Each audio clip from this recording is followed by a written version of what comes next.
The IShowSpeed Africa tour was a vibe before this happened. In every other country before Speed got to Algeria, he had been shown a crazy amount of love, with the support being loudest in Kenya.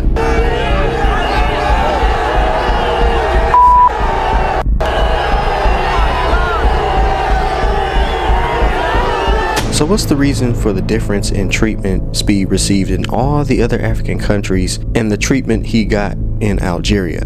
Simple answer, racism. And if you look at the people that now inhabit Algeria and take a look at that country's history, you'll understand that racism is woven into the very fabric of the country. And that's the history we're going to go over today.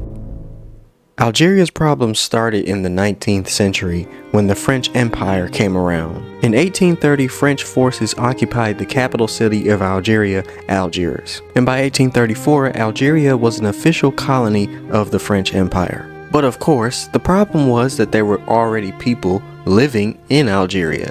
The Berbers, the ancient inhabitants of Algeria. And the Berbers were black. So what did this European power do once they found out there were a bunch of black people living in a region they wanted to colonize? Well, what do you think they did? Well, they did what they always do: destroy. In the first 30 years of French occupation, it's estimated that as many as 500,000 Algerians were killed. Many more were put to work, building up the version of Algeria you may go to visit today. When I look at the capital city of Algeria, Algiers, it makes me think of a polished, cleaner version of Paris, France. And it looks like a city that people could be proud of. But while everything is all sunny and sparkly and shiny in Algiers, this is what it looks like everywhere else.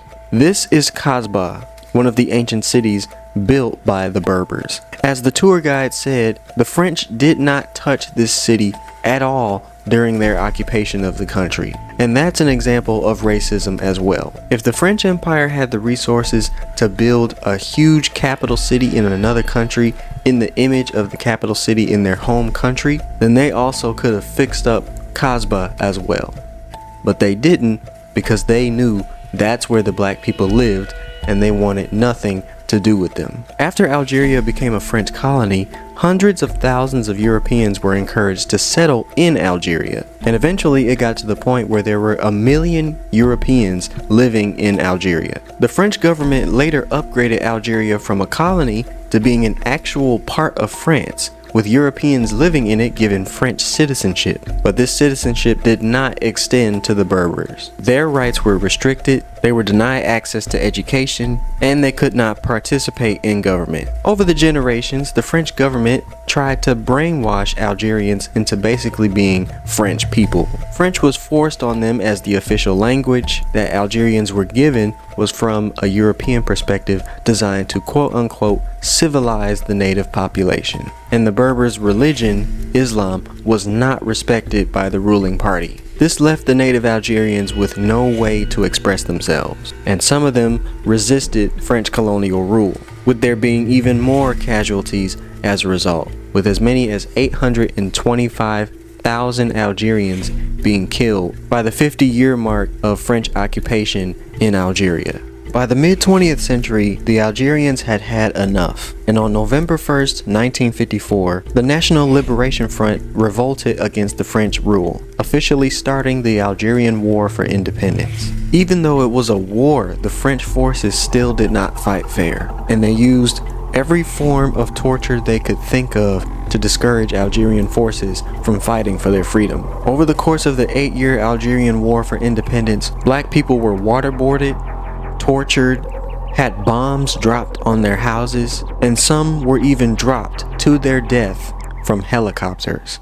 But after 8 long years of war, Algeria finally gained its independence on July 5th, 1962. But some of the Europeans that fought in the war stayed in Algeria, and their racism was taught to their descendants. So now you can understand how Speed gets water bottles thrown at him in a stadium, or gets called the N-word, or how some Algerians don't even see themselves as African. The legacy of racism that the French forces brought to Algeria still lives on in the people who call themselves Algerians today. And the actual native inhabitants of Algeria, the black population, has been all but kicked out and banished to areas like this. If you want to find racism, don't listen to what people say.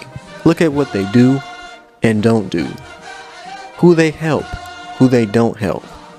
Where they send their money and where they don't.